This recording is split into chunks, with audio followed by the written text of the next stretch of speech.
How's it going, YouTube? This is TGV here, bringing to you guys another Pokemon Go battle video.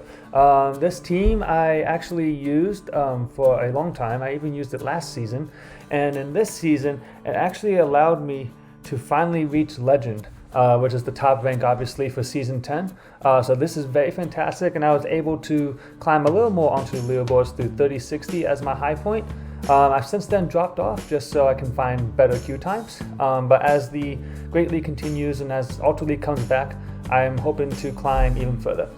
So without further ado, I'll go ahead and show you guys the team that I use to reach Legend. Okay, so as you can see here, the team that we have today is Froslass, a Shiny Froslass 2, Double Water, with Azumarill there having Play Rough and Ice Beam, and Shadow Swampert using the Community Day move Hydro Cannon and Sludge Wave. So this team, I think in my opinion, is very accessible because you only need one Community Day move. And Froslass was available pretty easily recently with the Christmas event, and Azumarill is just one of those Great League staples. This team operates as a normal ABB line. So of course Froslass weak to Fire, weak to Rock, weak to Steel, which gets covered by Azumarill and Swampert. And Azumarill also offers that Fairy typing to help with Froslass's Dog type weakness. As you can see with this team too, it gets pretty countered hard by Trevenant, but I'll show you how to handle that. I'm also going to put in the description a link to a document I made that has a document of different leads and how I play them. Also with this team, with the new Community Day coming up with Sphere with Walrein, this team might have a little more less viability for Great League. But we'll see how the meta changes after the Sphere Community Day with Walrein gaining Icicle Sphere and Powder Snow, which is going to be a very, very fantastic move for it.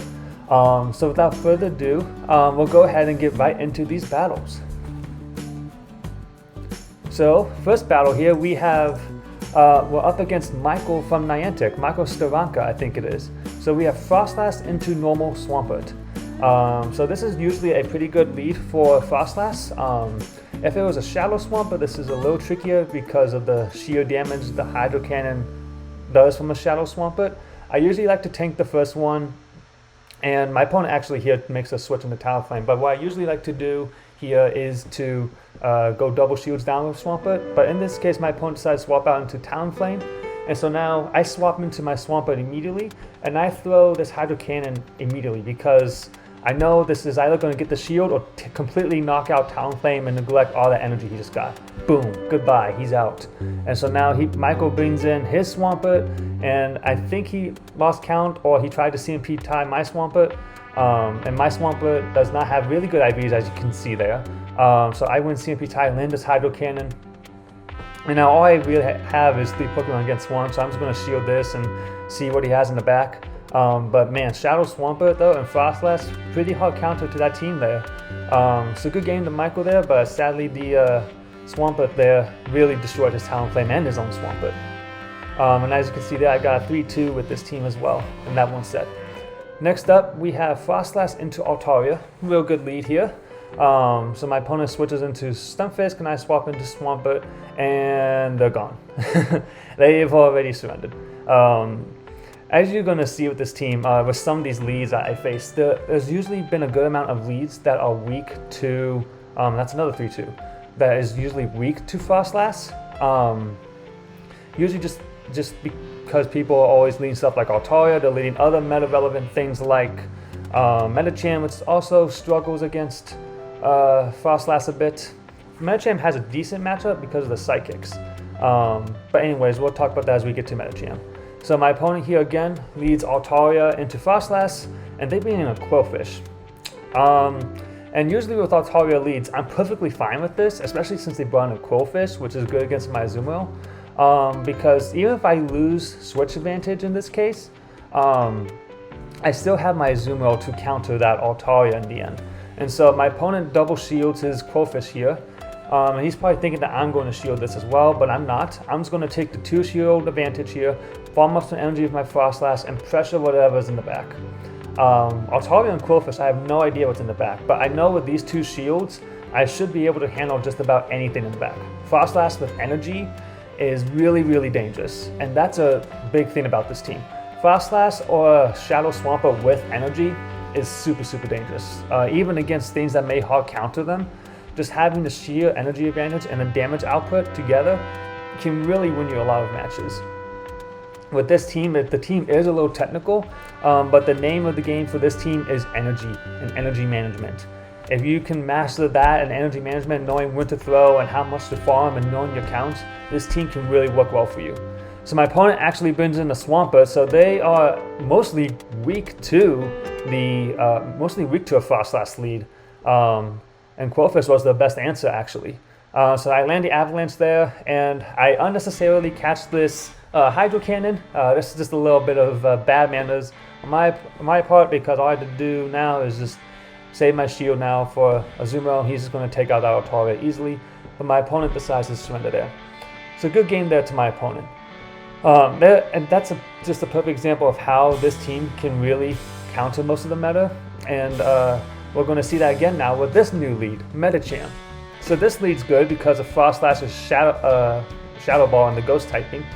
And my opponent now brings in a Skarmory, which is interesting. Just because Skarmory, you don't usually want to swap in a Skarmory just because of it being hard punished by something like Stunfisk or Bastiodon.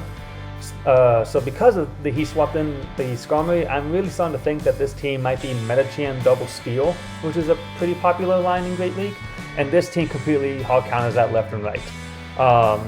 So since he swapped in the Skarmory, I'm just going to try and chip it here with the Avalanche, and then I'm going to build up some reserve energy so I can have it against the Medicham in the end, and I cast the Sky Attack onto Azumarill. Even if they built up to a Brave Bird, which is fine, Azumarill can still take these moves very handily. So now I'm just going to farm down the Skarmory. Oh yes, we get a lot of lag. Though yeah, just watch this. Look how, this lag is really ridiculous. So I'm not even at a play rough yet, which takes 6 bubbles to get to. And I knew my opponent was energy dry, but apparently he got in 2 free air slashes there and hit that almost actually takes out my Azumarill. And my Azumarill too as well is not XL, as you can tell by the IVs there on the left. This is a normal under level 40 Azumarill. And definitely XL will work better for this team, but I have found that even non-XL Azumarill still worked really well for this team, and I'm still really happy with the results. So just as we predicted, my opponent did have the Bastiodon in the back, so now we just get this hard punished by Swampert. My opponent's staying in, trying to possibly find any win condition, but at this point I should be able to get to another Hydro Cannon before this Bastiodon can even throw his Stone Edge. Yep, he got to his Stone Edge right there, and this is just going to be a good game to my opponent. Yeah, so when I was playing this team last season, when I was playing Great League last season, I kept seeing a lot of these Medicham Double Steel lines, or teams where it had Medicham and things weak to Azumarill and weak to Swampert in the back. So I knew that as long as I had alignment with these sorts of teams, it's usually easy to handle. And usually with these teams too, especially now that Nidoqueen is around and Trevenant, you don't usually see Medicham stabilize anymore. At least I don't. So now Froslass cleans up the end layer, and we take that match as well. Good game to my opponent. And now we're going to start moving into a little more matches where there's a little more neutral leads and leads that Froslass struggles against. So we have Froslass into Perrserker. This is absolutely terrible for Froslass. So we make a swap into Azumarill, and we're hard punished by Venusaur. And Venusaur is usually one of the worst kind of swaps to face with Azumarill, just because Venusaur can farm up to double Frenzy Plant, throw a Frenzy Plant against my Azumarill, then throw a Frenzy Plant against my Frostlass, and they can tank an Ice Beam. So this match is not looking good right now, but you're going to see here that Frostlass and Swampert together just completely obliterates this team. Well, just completely obliterate any team that you face. So usually when this happens, I like to bring in Froslass to farm down the Venusaur. Usually if you play it right, they shouldn't get to another Frenzy Plant. Froslass can tank the Frenzy Plant, and there's no point in shielding here because I'm still lined up against that Perrserker anyways. So now I'm immediately going to swap into my Shadow Swampert and start burning up energy. So my opponent here is probably going to throw a move and dip, because this Foul Play is going to do a lot of damage. So I shield it, and my opponent is deciding to stay in. This is really interesting. Swampert is doing super effective damage with these Mud Shots, and this Hydro Cannon is going to put Perrserker really low. So my opponent shields, And I throw my next Hydro Cannon immediately because I want to see if my opponent is going to shield this one. Because this one's going to take it out, and they do shield. And now I am very, very curious as to what they have in the back. So my opponent now is throwing the next foul play here for some good neutral damage, but I shield it, of course. So now Perrserker is on the third round of its foul plays. So I know that for this next case, it'll take about 5 Shadow Claws to get to the foul play. And for this matchup, I have no idea if if Swampert beats Perrserker in CMP. But we're actually able here to catch the Aqua Tail onto the Froslass in order to preserve my Swampert here so I can build up a little more energy. I'm just farming because I'm scared if Perrserker wins CMP or not. And then, yeah, my Swampert farms down that Drapion and we have all that energy for the Perrserker in the end. Good game to my opponent there. But as you can see there, even though I really lost switch advantage or even was hard countered on the swap, I was still able to find my win condition in the end. So next up, we have Froslass into Obstagoon. This is also a bit of a tricky matchup for Froslass, just because of the Night Slash damage that Obstagoon can put out. Even though we're single resisting these counters, the Night Slash still does a good amount of damage, and Obstagoon outpaces Froslass to moves. So what I usually like to do here is to catch a move onto my Azumarill. Hopefully it's a Night Slash, and it is. It should have been a Night Slash in that case. And my opponent brings in Trevenant. The dreaded Trevenant. Before Trevenant came along, this team worked really well, but now because of Trevenant, this team kind of struggles a bit in Great League. But as you can see here, the Ice Beam from Azumarill still chunks Trevenant really well. And as you're going to see here too, even at this health range, Azumarill can still tank a Seed Bomb pretty well. And my opponent, unless they throw here, unless they try to CMP tie me there, I was going to get to another Ice Beam, and I do. And so I throw this Ice Beam here to try to take out the Trevenant. They shield. And look at these bubbles. They have to throw another move right here. Trevenant is, even though he's good against Azumarill, he's just so glassy. He can't really tank an Ice Beam and the successive and all the bubbles. So now I'm going to bring in my Froslass.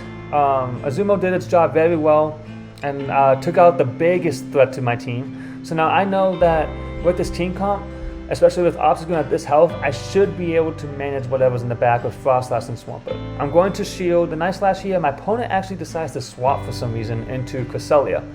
They probably thought I was going to farm down the Obstagoon because the Obstagoon was in the red. So they brought in Cresselia here, and this is fine for Froslass, especially Froslass with energy. And I also was counting, I know this is too quick to be a Moonblast. Yeah, this is just a Grass Knot, which Froslass tanks handedly. And now I'm just going to go fast to this next Shadow Ball. I tried to CMP tie here to maybe make the Cresselia throw its move because I'm sort of worried of Cresselia farming me down here. But as you can see here, these cycle cuts aren't doing enough, and I'm able to get to my next Avalanche here. My opponent couldn't throw a move either because I still had my shield. So there goes Cresselia, and then we just swap in Swampert here to finish off the game. And my opponent decides to surrender there. So good game to my opponent there. Even with those hard lead losses, or sort of a hard lead loss with Obstagoon, Froslass and his team is still able to come back. So now we have Froslass into Skarmory.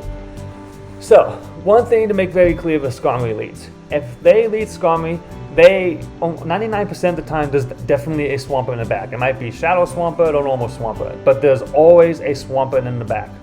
So what I like to do against Skarmory leads is to stay in with Froslass, throw my first Avalanche after 7 Powder Snows, and then throw my next Avalanche here and see if they want to shield the Skarmory or if they want to take it to the 1-to-1 shields, which Skarmory wins because of the shield damage that Sky Attack does and that these Air Slashers do. So what I usually like to do is to catch the next Sky Attack onto my Azumarill. Even if they don't throw the move there and build up to Brave Bird, I still don't shield that move just because but the point of this team again is to pull out the grass type or to pull out the water counter for Swampert to sweep endgame, because Shadow Swampert is just a really great closer when there's nothing to really hard punish him. And so my opponent decided to stay in there a bit and farm up to a Sky Attack so he can pressure me on the back end. And my opponent actually brings in a Vigoroth, and this is making me really suspicious that they have something possibly weak to Azumarill in the back. And again, something weak to Azumarill with energy in the back is usually something like a Swampert. So I'm just going to throw this Play Rough here. My opponent, if I threw the Ice Beam, the opponent would have actually survived and have gone to another Body Slam there. But my opponent actually has a Diggersby in the back, which is very surprising. But Diggersby is kind of the same thing as a normal Swampert, because it has Mush Shots and access to Earthquake and moves that can handle something like a Bastiodon or a Stunfisk. So now my opponent is building up a lot of energy and is probably going to throw a Fire Punch here. When this Diggersby came in, I probably should have moved immediately into my Swampert to pressure with the Hydro Cannon, and that actually kind of makes this match super close now. This is going to be an Earthquake for sure, and I know Shadow Swampert can tank it well because he hasn't taken other Mud Shot damage. So I'm just going to build up, and my opponent actually makes a nice catch here onto the Skarmory. This is okay though because Skarmory had a Sky Attack loaded, and now that energy has gone to waste, and Skarmory's gone. I'm just building up now, build up one before the Hydro Cannon, and I catch the Fire Punch onto my Froslass. Froslass at this range can survive a Fire Punch, just because Diggersby is more HP and defense weighted, and the Fire Punch is not stab. So now I get to this Avalanche to pressure the move here, and my opponent's next move here is to try to farm me down. But as you can see, these Power Snows are just chunking too much health, and my opponent decides to surrender there when they realize there's nothing left to do. So good game to my opponent there, very good match. Yeah, so Froslass with Skarmory is usually a pretty good lead, and I've usually been able to cast the Sky Attacks onto Azumarill. But even then, if that doesn't work, that's okay. The point of Azumarill is to pull out the potential Grass type counter in the back of these teams.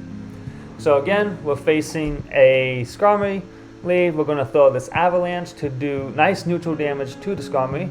Does over 50%, which is nice. Slightly over 50%, or maybe 40%. Who knows? It all looks 50% to me. But Froslass now, we shield the first Sky Attack. My opponent actually makes a move into Stunfisk here, which is curious. So I probably shouldn't have thrown this move, but I decided to throw the move in hindsight, just because I know a Hydro Cannon would not one-shot a Stunfisk, and you're going to see in one of these matchups eventually, I think, that Shadow Swampert cannot tank an Earthquake well from a Galarian Stunfisk. And so my opponent built up to the Earthquake, I shield it, and now I'm just going to build up a lot more energy. I'm counting the moves correctly to make sure that they don't sneak any Mud Shots, and they snuck a Mud Shot in there, so if they let this move through, they can actually take switch advantage, but they decided to let go, which was weird, because they were right at the Earthquake, and they could have taken out my Swampert. But that's okay. And my opponent now brings in their Swampert. Like I said, Skarmory lead, most likely there's a Swampert in the back. And then this was a really weird switch too, because usually you don't want to come into a Swampert with energy. And my opponent there tried to catch my next Hydro Cannon onto their Swampert, but it didn't work out. So now I come into my Azumarill, and I'm just going to farm down this game. And at this point, there's nothing left for my opponent to do. This is pretty much a good game. So yeah, good game to my opponent here. You're just going to see me finish this match. In the meantime, if you actually see right beneath me, I forgot to mention it at the beginning of the video, but this video and the next couple videos are going to have veterinary cardiology information playing down below there. So if you have any questions about what is said in those captions, put it down in the comments. I'll answer them as soon as possible. I wanted to let it be known again that I am not a veterinarian yet, or a DVM, not DMV. So but most of the stuff is all information that comes from my lectures, and is information true and verified by my professors. So anyways, good game to my opponent, and we head into the next game. So Alolan Ninetales lead. This one is a little tricky, especially when it has Charm, just because, as you can see, the Charm damage really chunks Froslass. And they usually have something that is like a poison type, like a Nidoqueen, or something like a Scrafty in the back. They always usually have at least one of those.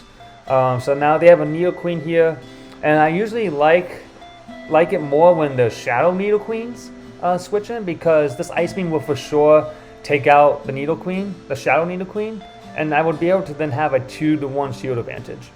But with regular Nidoqueen, I'm not able to potentially take a shield away, unless I wanted to shield that and try to take switch advantage.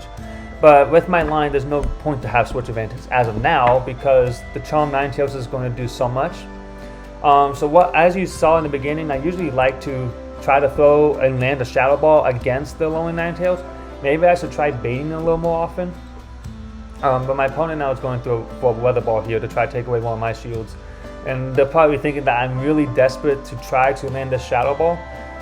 And they would be right because I am trying to land the Shadow Ball. But what I thought about this lead now to do is to actually decide to maybe go into Shadow Swampert to begin with. Because as I thought about it more, with a Charm Ninetales in the lead, they're not likely to have any grass types in the back or something like a grass type, just because of the glaring weakness the team would have to something like well, not to Bastiodon, but to other steel types like Registeel or Skarmory or even Melmetal, which I don't see much of anymore. And as I predicted to do before too, there is the Scrafty, but this Scrafty is just going to do too much damage, and he's also going to get to a foul play here. So good game, there's nothing left I can do. But as I was saying, usually with Ninetales leads, they won't have grass type in the back, because then they'll be hard punished by steel types on the lead especially. So it might be best to make the move into Shadow Swampert there immediately to try and take the, and try to whittle that Ninetales down as much as possible. So again, good game to my opponent. Next up, we have Froslass into Azumarill. So this is actually an okay matchup for Froslass. It's especially better when the Azumarill is running Ice Beam Hydro Pump, just because it takes so long for the Azumarill to get to the Hydro Pump. And this matchup also used to be in Frostlass's favor before XLs came along. But now with XL Azu, this matchup leans a little more towards Azumarill, whether it's using Ice Beam, Play Rough, or Play Rough Hydro Pump, or any combination of moves. Just because of the sheer bulk that Azumarill has. And so my opponents decided to stay in here. They were waiting for me to throw my Play Rough, which is the right call by them, and they built up a lot of energy and now have that stored. And they decided to bring in a Sableye, which is usually accompanied with Azumarills. And so my opponent correctly shields the Play Rough, and now my opponent's going for a move here. They have to throw the return and waste a lot of energy if they want to take me out, and they do throw the return. So that's why I didn't shield, because I didn't want to get caught potentially shielding a foul play. In hindsight, if I had shielded, this game could have gone a little bit differently, I think. But anyways, I'm deciding to stay in here now. I'm just going to farm up as much energy as possible.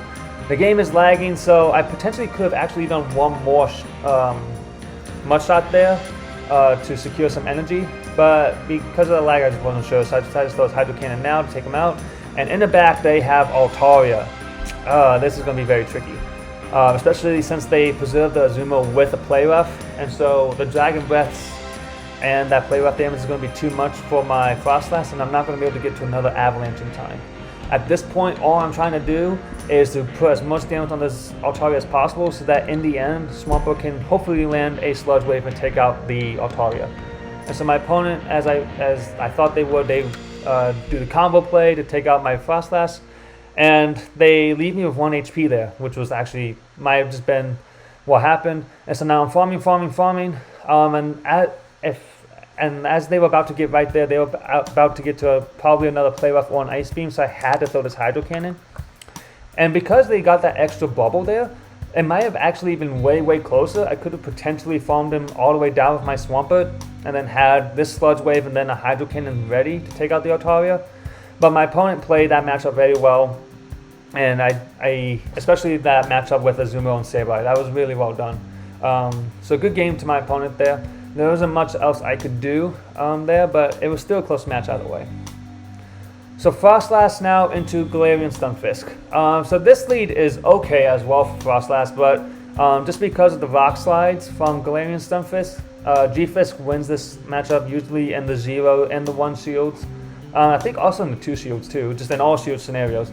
But Froslass can beat Galarian Stunfisk with energy.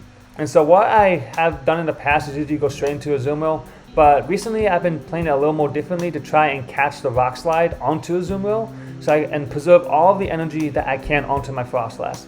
Because again, the name of the game for this team is energy and energy management. And so right now I am deciding to throw this Ice Beam to put this Stunfisk into a range where a Avalanche would for sure KO. And they decided to then switch into Venusaur. It was weird that they decided to not switch into Venusaur immediately. I guess they just wanted to preserve, they wanted to get energy back onto their Stunfisk so that they could pressure my Froslass in the end. But now the opponent now has a Frenzy Plant, 2 Frenzy Plants, and they throw the first one there against my Azumarill, and now I have to come in here and farm down with my Froslass. And so I have to shield this move, otherwise I would get eliminated, and I don't want that to happen. And I cannot have my Swampert face off against this, face off against that Venusaur. And so now I'm waiting. My opponent's most likely going to bring in the Stunfisk, which they do. So I blind throw this Avalanche, hoping to take a shield there. And I then make an immediate swap into Swampert, hoping to catch the Rock Slide. My opponent held on to the move. And actually, if I had thrown both moves there, I could have potentially taken both shields, which would have been very nice. And then I could have let my Swampert go down, and I would have. And then I would be able to get 2 Hydro Cannons here against this Sableye. My opponent with the Sableye knows the matchup well. They don't have to shield the first Hydro Cannon. XL Sableye, man, is just an absolute monster. On the back and the safe swap, he's just still an absolute monster in this Great League meta, even with these changes that are coming with Walrein. Walrein beats Sableye actually in the 1 shield. So hopefully we'll see some changes with that. But there's nothing that can really hard punish a Sableye other than Alolan Ninetales, but even then the return can knock out Ninetales, which is crazy. And so now I threw that move immediately, hoping I can possibly farm the Stunfisk down, but I can't. My opponent gets to a Rock Slide in time here, takes out my Froslass, and that is the end of the game. Good game to my opponent there. Usually with Stunfisk leads, the matches go back and forth. Usually I've won about maybe like 55-45 or 45-55% of my matches, just because usually with Stunfisk they usually have a Venusaur on the back because of the team that FP Sticks popularized, the Galarian Stunfisk, Perrserker, and Venusaur team. But now for this matchup, my opponent's deciding to stay in, and they threw the Earthquake against my Azumarill, which is fantastic for me. At this point, I'm trying to build up to a Hydro Pump to possibly figure out a shield from my opponent, and my opponent decided to bait there with the Rock Slide, thinking that I was going to shield that. But again, usually with Azumarill, you don't shield your moves unless you're trying to take switch advantage. And my opponent decides to shield there, thinking that I was going to throw a Hydro Pump. And then they decide to swap into Skarmory, which is interesting. I usually would not have thought, I would have thought that they would have made that switch a little sooner. But because of the misalignment there with the switch timer, I'm now able to get my Froslass aligned against this Shadow Skarmory. And I know also that the Shadow Skarmory is in a range when Avalanche can take it out, so I throw my move immediately and take him out before he can get to a Sky Attack. And now I have a Froslass with 2 shields against a Galarian Stunfisk and whatever's in the back. I decide to shield here so I can preserve my Froslass. Probably should have thrown my move there to potentially try to take the shield away, and so now I have to double shield my Froslass. But if they came in with the Galarian Stunfisk, I knew that they had something weak to me in the back. Probably something like a Swampert, especially since it took them a long time to switch out of the Azumarill matchup. So they shield there, and then I get to this next Avalanche right as they get to the next Rock Slide. Which is also a great note to mention as well before this match ends. There's my opponent. They actually have a Shadow Swampert in the back. And so we're just going to... I can take a Hydro Cannon, he can take a Hydro Cannon. We're just going to mudshot each other down. But that's something to note of importance too for Froslass. When it comes to moves, it takes 6 Powder Snows to get to the first 2 Avalanches, but on the 3rd rotation with the energy, it only takes 5 Powder Snows. So it goes 6-6-5, which is really nice for Froslass. So I'm now just coming Froslass to Powder Snow down that Swampert, and if I remember correctly, this is the match that I did to get to a 4-1 set. Yeah, 4-1 set. Oh man, I'm very excited with this set. I'm tapping super quick and trying to catch this Chinchou as fast as possible because I know that this would be enough to get me right to Legend. And there we go, 30-30 to make it to Legend for Season 10. So yeah, so those are all my battles, and this team has worked really well for me in Great League. And even with the changes with Trevenant, this team still worked well. Even with Trevenant on the lead, it still works. You can see how I play that lead in the description in that document below. But also with the next change with Walrein coming, might be a little trickier to run this team. But it might be good to just throw a Shadow Ball and then switch into Azumarill and play rough it. But we'll see how this team plays when Walrein comes out. So those are all the battles, and that is the end of the video for today. So I hope you all enjoyed this video, and I hope you learned how to play this team. And if you want to give this team a shot when Walrein comes, go for it. I'm still going to be playing this team and seeing how it works with Walrein. I also hope that you enjoy the cardiology or the vet information that talked about our good old puppy's hearts today. Again, if you have any questions, put them down in the description below. But without anything else to say, have a good day, y'all. I'll see y'all in the next video.